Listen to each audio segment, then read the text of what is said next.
안녕하세요. 부동산을 보는 눈 리얼아이 박감사입니다. 미국이 치솟는 물가를 견디지 못하고 드디어 자이언트 스텝에 돌입을 했습니다. 빅스텝도 굉장히 큰 건데 두어 차례 빅스텝으로는 사람들이 정신을 못 차렸죠. 그래서 한 번 빅스텝하고 바로 자이언트 스텝으로 들어갔어요. 안 할 수가 없는 지경에 이르렀기 때문에 경기 침체를 감수하고라도 일단 강력한 긴축의 의지를 보였어요. 금리는 앞으로 매우 가파르게 올라갈 예정입니다. 자이언트 스텝 0.75포인트를 한꺼번에 올리는 거죠. 2023년까지는 금리 인상은 없다고 얘기했던 게 불과 1년도 안 된 일입니다. 근데 금리 인상하기 시작했고 빅스텝도 모자라 이제 자이언트 스텝이 현실화됐어요. 94년 이후 28년 만에 최대폭으로 파격적인 금리 인상을 보였어요. 이렇게 돼서 한국과 미국의 기준금리 차이는 이제 없어졌죠. 그동안 코로나 극복을 위해서 초저금리 상황을 유지하고 또 돈풀기 정책을 계속 해오면서 시중에 돈이 넘쳐났고 자산시장이 미쳐 날뛰었었는데 미국 같은 경우 넉 달 만에 1.5% 금리를 수직 상승시켰어요. 7월에도 자이언트 스텝을 예고하고 있죠. 한국과 미국의 기준금리 역전 일어나게 되더라도 9월쯤을 예상을 했는데 그 이유가 한국 같은 경우 4차례 금융위가 남았고 미국은 5번 남은 상황에서 빅스텝 2번 예정했었으니까 이대로 따라가게 되면 어느 정도 시간이 있을 거다 이렇게 생각을 했습니다. 근데 예상과 달리 7월에도 자이언트 스텝을 하고 9, 10, 11월 3번 남은 기간 동안 스몰 스텝 하면 3.25, 한 번 빅스텝 하고 2번 스몰 스텝 하면 3.5, 3차례 전부 다 빅스텝을 거치면 4%까지 미국의 기준금리는 상승할 예정입니다. 우리나라 같은 경우 한 번도 빅스텝을 밟아본 적이 없죠. 스몰 스텝만으로 따라가다가는 그 격차가 훨씬 더 커질 수밖에 없는 상황에 놓였어요. 그래서 빅스텝 얘기도 지금 나오고 있는 거죠. 7월에도 자이언트 스텝 하겠다고 이거 공언을 했습니다. 물가를 위해서는 부작용도 감수하겠다고 했어요. 가장 큰 부작용 바로 경기가 긴축이 되는 거죠. 급격하게 금리를 올리면 경기는 긴축이 되고 기업 활동이 위축이 되면서 실업자도 늘고 하는 부작용이 생길 수 있습니다. 근데 이를 감수하고라도 일단 물가를 잡기 위해서는 금리 인상이 우선이라는 걸 확실시 했습니다. 인플레이션이 둔화되는 그 상황에 이를 때까지 필요한 수준만큼 금리를 올리겠다는 결의를 보였어요. 이 상황, 스태그플레이션이 기정사실화 됐음을 의미합니다. 물가는 지금 몇 차례 금리를 올린다고 해서 바로 잡힐 수 있는 문제가 아니죠. 그치만 금리를 올리면 경기에 더 빠르게 영향이 나타날 수밖에 없어요. 경기는 침체되고 물가가 오르는 상황, 스태그플레이션을 의미하며 이 상황에 처한다는 것, 성장은 더딘 상황, 기업의 구조 조정이나 임금의 삭감 등으로 이어지게 됩니다. 어쨌든 물가가 우선이기 때문에 물가를 잡기 위해 금리는 계속 오르고 있습니다. 다른 나라들도 마찬가지죠. 영국 중앙은행 기준금리 이번에 또 인상을 했고 유럽 같은 경우 계속 한 번도 안 올리다가 11년 만에 처음 인상을 예고하고 나섰어요. 미국 같은 경우 연말에 이미 한 번의 자이언트 스텝을 예고했기 때문에 어림잡아도 3.4%는 갈 수 있다라고 생각을 하는 거죠. 뭐가 됐든 올린다. 인플레가 놀랄 수준으로 계속될 것을 의미합니다. 이러니 한국과 미국의 기준금리 역전은 이제 가시화됐어요. 당장 다음 달이면 그런 상황이 나타나게 됩니다. 우리나라도 대책이 필요한데 연내 4회 연속 인상, 빅스텝 가능성 이런 얘기가 나오고 있죠. 한 번도 0.5 이렇게 크게 올려본 적이 없는 상황인데 지금 이 얘기까지 나오고 있어요. 이유는 자금의 유출, 원화가치 하락, 물가 상승 우려, 우리나라에 큰 위협이 될 수 있는 이러한 상황에 빠지지 않기 위해서 금리를 올리는 조치가 필연적이기 때문입니다. 미국이 7월에 최소한 0.5에서 0.75 빅스텝 아니면 자이언트 스텝을 간다고 하는데 과거에 20%까지 올린 전적이 있죠. 폴 볼커 인플레를 잡기 위해서 살해의 위협에도 불구하고 20%까지 기준금리를 끌어올리면서 겨우겨우 인플레를 잡은 그 과거의 얘기가 소환되면서 지금 이러한 수순으로 가고 있습니다. 이러한 상황이 되면 우리나라가 처할 현실 굉장히 어려울 수밖에 없습니다. 기축통화가 아니죠. 우리나라 같은 경우 기축통화가 아닌 원화 입장에서 기준금리 수준이 미국보다 떨어지면 더 높은 수익률을 찾아서 외국인 자본이 빠져나가는 건 당연한 결과입니다. 외국인 자본이 빠져나가게 되면 국내의 달러가 귀해지는 현상이 나타나게 되고 이는 고환율이 된다는 걸 의미하겠죠. 외환위기까지는 아니더라도 환율은 계속 올라가는 상황이 옵니다. 또 원화 가치가 그만큼 상대적으로 평가절하되기 때문에 같은 물건을 사더라도 더 많은 원화를 줘야 살 수 있습니다. 자원이 없는 우리나라 같은 경우 대부분의 물건을 수입해서 쓰고 있는데 수입 물가가 올라가게 되고 이는 또 물가로 연결이 되죠. 코로나 때문에 러시아 우크라이나 사태 때문에 여러 가지 상황이 겹쳐서 인플레가 심각한데 더 인플레를 자극하는 고물가의 상황이 오게 됩니다. 근데 한미금리 역전돼도 괜찮다고 이야기하는 이유, 그 기준금리 역전되는 것만으로 급격한 자본 유출이 나타날 가능성은 없다고 생각을 하기 때문이죠. 우리나라 수출 기업들 나름 선방하고 있고 우리나라 소비의 회복세, 경상수지 흑자 이런 펀더멘탈을 고려했을 때는 급격하게 빠져나가지는 않을 거라고 생각한다고 한은에서 이야기를 합니다. 외환위기 발생 가능성이 낮다 이렇게 얘기하는 것과 같죠. 정말 그런 상황이 오지 않을까요? 미국의 긴축으로 우리나라 금리와 역전되는 것 이제 시간 문제입니다. 더 안전한 곳으로 돈이 회수되고 그동안 우리나라에 투자했던 자금이 상당수 빠져나가는 것 지금 현실로 나타나고 있습니다. 나라의 달러가 부족해지지만 달러의 수요는 계속되죠. 그러니 빌려올 때 비싸게 빌려올 수밖에 없습니다. 이러니 환율은 치솟아 오르죠. 여기에 수입 물가가 오르면서 고물가 상황에서 더더욱 인플레를 가중시키는 요인이 됩니다. 막아야 되는 상황이고 이를 막는 가장 확실한 방법은 미국보다 높은 금리를 유지하는 길 외에 없습니다. 근데 지금 우물쭈물하고 있죠.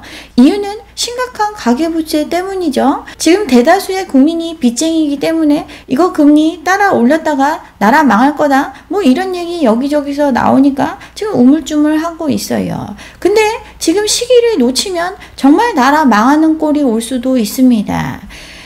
25년 만에 쌍둥이 적자가 우려되는 상황이 왔어요.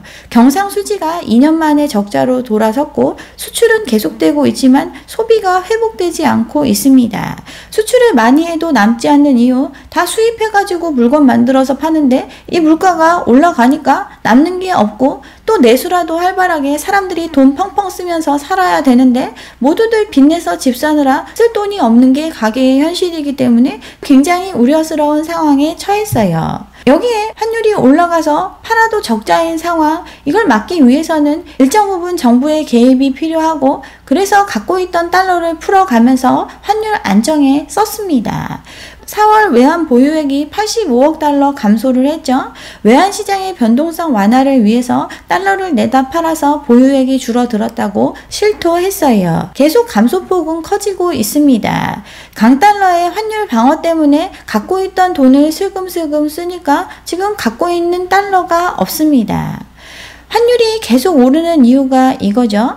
과거보다 외환 보유액이 늘어났고 단기 외채가 줄어드는 등 경제의 기본 체력이 나아졌다라고 이야기를 하지만 지금 우리가 갖고 있는 달러 정말 조금밖에 없습니다. 우리나라 외환 보유고 GDP 대비해서 28%로 세계에서 가장 낮은 수준입니다. 여기에 외환 보유고 중 현금은 5%도 안 돼요. 다른 나라 외환 보유고 비중을 보면 스위스 같은 경우 148%, 홍콩, 싱가포르, 대만 거의 100% 가까이 가지고 있습니다. 스위스는 GDP 대비 한국 절반도 안 되는데 한국의 2배 이상의 외환 보유액을 가지고 있고 대만 같은 경우는 GDP의 91%를 외환 보유고로 비축하고 있습니다. 97년도 IMF 맞았을 때 대만이 IMF를 겪지 않았던 이유가 여기에 있죠. 어떠한 위기가 생겼을 때 급작스럽게 빠져나가고 이를 버텨내려면 자기 주머니에 돈이 있어야 되는데 우리는 그 돈이 없는 게 현실입니다. 지금 IMF 구제금융 받고 있는 나라 있죠? 스리랑카, 파키스탄, 아르헨티나 다 외환위기를 겪고 있는데 이러한 상황에 처하지 않기 위해 위험 상황에 있는 나라들 기준금리 10% 이상씩 주면서 어떻게든 외화를 더 확보하려고 지금 노력하고 있습니다. 미국이 기준금리를 올리게 되면 세계에 뿌려진 수많은 달러가 미국으로 흡수됨을 의미합니다. 이 상황에서 우리나라 과연 지금 갖고 있는 달러만으로 괜찮을 수 있을까요? 적정 외환 보유고에 대한 다양한 의견이 있고 이에 대해서는 제가 예전에 영상을 통해서 소개를 했습니다. 안정된 상황에서 돈도 잘 벌고 잘 갚을 것 같으면 인심 쓰듯 돈을 잘 빌려줍니다. 그치만 정말 위기가 왔다고 하면 망해가는 집에 돈을 누가 빌려주나요? 그렇기 때문에 적정 수준이라는 건 존재하지 않습니다. 그치만 수치로 권고하고 있는 거 IMF 권고사항은 6,800억 달러 이상, BIS에서 제시하는 기준으로는 9,300억 달러 정도 있어야 안전하다고 이야기를 하는데 지금 절반도 안 되죠. 또 GDP 대비해서 외환 보유액 비중이 50%는 돼야 된다고 얘기를 하는데 우리나라는 28%밖에 안 돼요. 과거보다 외환 보유액이 늘었다, 또 단기 외채가 줄었다, 이 상황만으로 지금 우리가 안전하다고 말할 수는 없습니다. 빠져나가는 건 순식간입니다. 지금 IMF 구제금융 받고 있는 파키스탄 같은 경우 달러가 바닥이 났죠. 모든 수입품의 결제를 2달치도 못할 정도로 지금 나라에 달러가 없습니다. 국민들이 일상적으로 먹는 차섭이라도 줄여달라고 장관이 나서서 이야기를 하죠. 지금 IMF 구제금융을 받고 있는데 구제금융을 받는다는 것 그만큼 뼈와 살을 깎는 노력이 수반돼야 계속 돈을 빌려주는데 그게 지금 채권자들한테 먹히지가 않으니까 돈을 안 빌려주고 자금을 끌어들이기 위해서는 국민이 허리띠를 졸라매는 수밖에 없다고 호소하고 있습니다. 우리가 97년 IMF를 겪었을 때와 굉장히 비슷한 상황이죠. 수많은 똘똘한 기업들 헐값에 외국 자본에 넘기고 수많은 기업이 넘어가면서 고통의 시간을 보냈던 그러한 상황, 돈이 없고 위기의 상황에 처하게 되면 또 겪을 수 있는 일입니다. 지금 선진국이 된 우리나라인데 이러한 상황을 또 겪을 수는 없기 때문에 미리미리 준비를 해야 하고 그 준비 정도가 국제 기준에 비추어 봤을 때 미흡한 상황입니다. 여기에 우리나라 수출로 먹고 사는 나라죠. 우리나라가 주로 수출하는 나라, 대미 대중 무역의 비중이 큰데 그 나라들도 여러 문제를 겪고 있습니다. 그래서 경제 성장률도 2%대로 하향 조정됐습니다. 미국 같은 경우 치솟는 물가를 잡기 위해 경기 좀 후퇴해도 된다고 이미 선언을 했어요. 스태그플레이션의 공포가 시장을 감싸고 있고 미국인 절반 이상이 이미 경기 침체에 들어갔다고 생각하고 있습니다.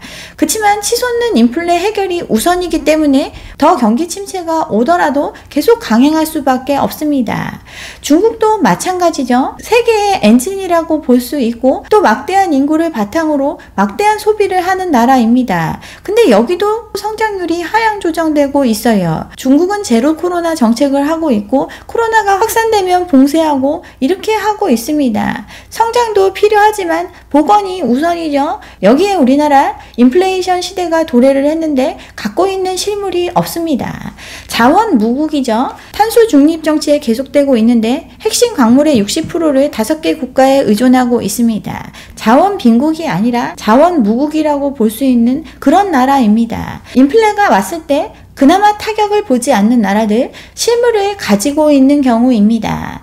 부동산이 인플레에 강하다고 얘기하는 이유가 부동산이 실물 자산이기 때문에 그런 건데 지금 우리나라가 갖고 있는 실물 집밖에 없죠. 중국 같은 경우 여러 가지 가지고 있죠. 비료, 철강, 돈유, 글로벌 인플레를 부추기고 있는 중국이지만 자기 나라에 필요한 건 자기가 만들어 쓸 수 있는 정도가 됩니다. 자원을 갖고 있는 나라, 인플레 상황에서 버틸 수 있지만 자원 빈국의 경우는 그 상승에 따른 충격을 그대로 맞게 되는데 이게 바로 우리나라의 얘기입니다. 미국 같은 경우 자원도 풍부한 나라지만 지금 사우디로 달려갔죠. 유가 안정이 시급하기 때문에 인권 문제 때문에 국제사회에서 왕따시키겠다고 했었던 사우디랑 관계 개선하러 바이든이 갑니다. 당장 공급 확대를 위한 즉각적인 조치가 필요한데 별 수 없죠. 우리나라 자원은 없고 기술로 버텨온 나라입니다. 근데 인플레가 지속되는 상황에서 경쟁력을 잃어가니까 외국의 자본은 썰물처럼 빠져나가고 있습니다. 한국과 대만에서 발뺀 외국인 원자재 수출국으로 다 몰려갔죠. 코스피 개장 초에 2400선도 붕괴가 됐죠. 미국이 자이언트 스텝을 발표하고 나니까 자산시장이 충격에 빠졌고 그 여파가 우리나라로 왔습니다. 10만 전자를 노래했던 게 얼마 전인데 6만 전자가 무너지고 5자를 보였어요. 1년 7개월 만에 장중 2400선이 붕괴가 되고 경기 침체의 공포가 시장을 감싸고 있습니다. 19개월 전으로 회귀를 했죠. 이렇게 붕괴된 이유 외인이 다 팔고 있기 때문입니다. 외국의 자본이 빠져나가지 않는다? 지금 외국의 자본이 이렇게 빠져나가고 있습니다. 금리가 역전되면 이 상황은 좋아질까요? 더 안 좋아지고 상황의 악화를 가속할 요인이 될 게 분명합니다. 그런데도 못 올리고 주저주저 하는 이유, 내수를 감당하고 소비를 해줘야 되는 가계가 빚쟁이기 때문에 그런 거죠. GDP 대비해서 가계비 세계 1위의 국가입니다. 기업부채도 엄청나게 늘어나고 있습니다. 가계부채 1900조에 육박한다고 말씀드렸는데 숨겨져 있는 빚이 훨씬 더 많다고 얘기했죠. 전월세 보증금만 해도 850조, 가계의 대부분이라고 할 수 있는 자영업자, 이들의 대출이 900조, 3500조 가까이의 빚이 가계의 몫입니다. 이렇게까지 부채가 늘어나도록 그냥 놔둔 이유, 경기 침체를 두려워하고 연착륙을 기대했던 전 정부의 실책이라고 볼 수 있습니다. 부동산으로 경기 부양했던 거 누구나 알고 있는 사실인데 이것 꺼지면 집권했을 때 경기 침체 왔다고 원망 들을까봐 연착륙에 대한 미련을 버리지 못하고 핀셋이니 뭐니 하면서 그냥 방관한 결과 더 큰 거품을 만들어냈고 이제 감당할 수 없는 빚으로 남게 됐습니다. 힘든 가계에 안전판이 돼야 되는 정부, 코로나 팬데믹이라는 초유의 상황을 겪으면서 이거 위기 극복하고 또 망해가는 사람들, 또 기업들 망하지 말라고 돈풀기 했고 이제 여력이 없습니다. 미국도 우리보다 훨씬 많은 걸 갖고 있는 미국도 연착륙 못하더라도 경착륙 하더라도 일단 물가 잡기에 나섰죠. 결국 연착륙이 아니라 경착륙의 시대가 도래를 했습니다. 지금도 금리 올리면 나라 망한다. 그래서 어쩌지 못하고 안 올릴 거다. 그러니 집 산 사람들 조금만 인고의 시간을 가지면 결국 위너가 될 거다. 이렇게 독려하는 사람들 있는데 이런 얘기 때문에 또 우물쭈물하고 있는데 진짜 안 망하려면 어쩔 수 없는 선택지 놓여 있습니다. 이러니 한은도 빅스텝 얘기를 스물스물 흘리고 있습니다. 이자 폭탄 1900조, 가계부채가 위험하죠.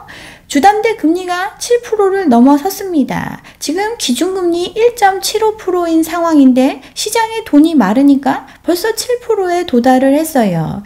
여기에 한은도 빅스텝 할 수 있다 이러한 전망이 나오고 하니까 시장의 금리는 춤을 추고 있습니다. 주담대 금리가 7%를 돌파했는데 영끌족들 부담은 엄청나게 늘죠. 영끌의 의미 초저금리 상황에서 자기가 감당할 수 있는 최대의 빚을 진 사람들입니다. 이들 이렇게 빨리 초저금리 시대가 끝날 줄 상상조차 못했죠. 3억 대출에 월 이자만 175만원입니다. 추가 금리 인상이 예정된 상황에서 연내 8% 넘겠죠. 당연히 넘겠죠. 10% 가까이 갈 수 있다. 이러한 상황까지 예상할 수 있습니다.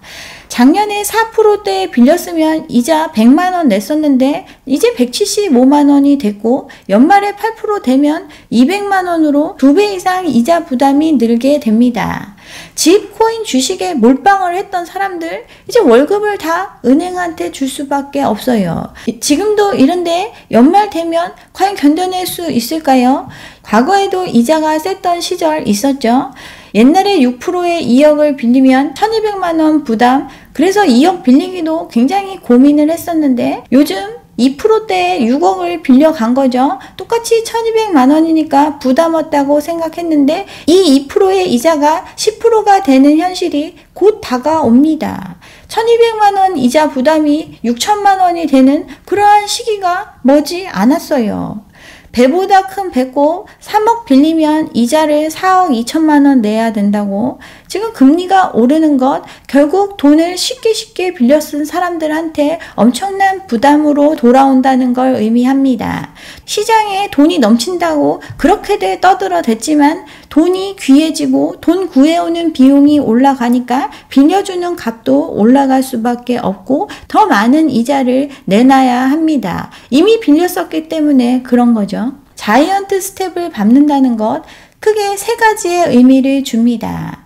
첫 번째, 스태그플레이션을 공식화했다고 볼 수 있어요. 스태그가 온다는 것, 경기가 침체됨을 의미하고 구조조정, 임금 삭감, 불황을 의미합니다. 성장률이 축소가 되고 돈 벌 길이 없는 시대가 시작됐음을 의미합니다. 또 두 번째, 돈의 가치가 극대화됨을 의미하죠. 금리가 올라가는 것, 그만큼 돈의 가치를 귀하게 쳐준다는 것, 현금이 왕인 시대가 옵니다. 기준금리 3, 4%가 되면 예금금리 5, 6% 가겠죠. 대출금리는 이에 맞춰서 8에서 10%까지 올라가게 돼요. 돈의 가치가 극대화되고, 세 번째, 돈의 가치가 극대화된다는 것, 즉 레버리지 시대의 마감을 의미합니다. 빚의 무게를 절감하게 되는 시기가 도래했음을 의미해요. 정말 힘든 상황, 앞으로의 상황, 현금을 가지신 분들에게는 절호의 기회가 될 겁니다. 네, 여기까지 오늘 준비한 내용이고요. 오늘 제 영상이 좋았다면 좋아요와 구독 잊지 마시고 다음 영상도 함께 해주시기 바랍니다. 감사합니다.